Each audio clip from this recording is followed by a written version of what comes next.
How to recover old chats on WhatsApp. First, open WhatsApp on your phone. Now tap on the three dots at the top right corner. From here, select Settings. Now scroll down and select Chats.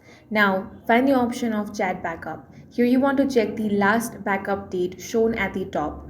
If it is not backup, tap on the backup option. Once your data has been backed up, you want to close WhatsApp completely. Now long press on WhatsApp icon and go ahead and delete this app. Once it has been deleted, open Play Store or App Store and then search for WhatsApp. Now go ahead and install this application on your device. Once it has been installed, launch it open. Now tap on Agree and Continue. Now go ahead and enter the same phone number over here. Now go ahead and verify your number by entering the 6-digit code. Now this box will appear that says Restore a Backup. All you want to do is tap on the Continue option.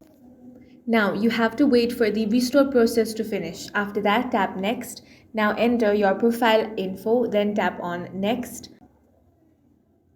Once you do that, all of your old chats saved in the backup will appear on WhatsApp. That's all for this video. If you found it useful, make sure to hit the like button and subscribe for more videos like this.